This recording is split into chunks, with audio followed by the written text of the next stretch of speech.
Have you ever stopped to ponder whether the media we consume each day serves us the truth, or is it merely a distorted reflection of reality? This question is not new. It has been contemplated by many thinkers. Among them, a prominent name is Neil Postman. Today we journey through time to unravel the philosophy of this media critic and educationist and explore its implications on our society. The story of Postman's philosophy begins in the 1960s, when he started his academic career. During this era, he was primarily an educationist, focusing on how children learn and the role of teachers. However, his interest in the power and influence of media was already budding. As the decade rolled into the 1970s, Postman's focus shifted. His fascination with media's potential to shape perceptions and influence public opinion became more pronounced. He started to scrutinize television and its impact on viewers. Postman began to argue that television, despite being a source of entertainment, could also mislead the audience and distort their understanding of reality. This thought process led to the publication of his seminal work in the 1980s, Amusing Ourselves to Death.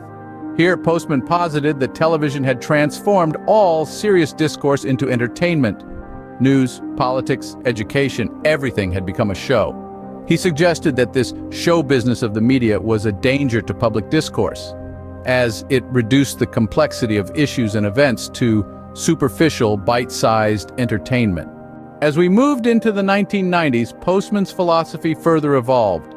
He warned of the disappearance of childhood, a phenomenon he attributed to television and its unrestricted access to adult content. He argued that this was blurring the line between childhood and adulthood, causing a loss of innocence. The journey of Postman's philosophy doesn't end there. His ideas continue to resonate in the 21st century. In the context of the digital age, his warnings about television can easily be extended to the internet and social media. Now let's consider the implications of Postman's philosophy on society. His warning about media turning serious discourse into entertainment rings true today. The reduction of complex issues into simple narratives can lead to misunderstandings and misconceptions. For instance, the portrayal of certain religious or ethnic groups in a particular light can breed stereotypes and prejudices. A potent example of this is the rise of Islamophobia in the West, perpetuated by the media's one-sided narrative. In conclusion, Postman's philosophy invites us to question the authenticity of the media and its influence on societal perceptions. It urges us to be critical consumers, to question, to probe, and to seek the truth beyond the show. As we navigate the complex media landscape of the 21st century, his ideas serve as a guiding light, encouraging us to tread carefully and thoughtfully. Let's delve deeper into an issue that has become increasingly prevalent in today's media landscape: Islamophobia. The media often portrays Muslims in a negative light, frequently associating them with terrorism or extremism. This portrayal is not only misleading, but it also fuels fear and prejudice, influencing public perception and even policymaking. By being critical consumers of media, we can challenge these stereotypes and seek the truth beyond the sensational headlines. This biased portrayal has serious implications on public perception and policymaking, reminding us of the need to question, to probe, and to seek the truth in the media we consume. Now, to truly understand the depth of this issue, let's look at some case studies. First up, we examine how Muslims were portrayed in media post-9/11.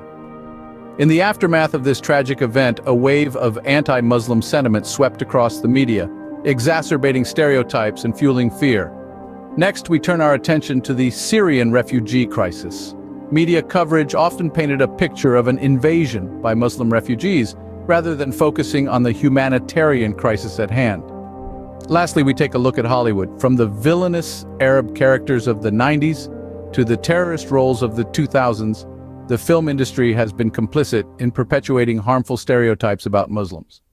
These case studies clearly illustrate the media's role in perpetuating Islamophobia, underscoring the importance of critical media consumption.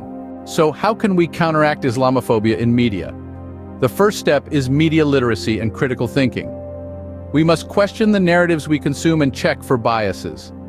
Next, we need diverse representation in media. Seeing Muslims in a variety of roles helps to break down stereotypes. Lastly, balanced and unbiased reporting is crucial. Media outlets should strive to cover stories involving Muslims in a fair and accurate manner. Through media literacy, diverse representation, and balanced reporting, we can counteract Islamophobia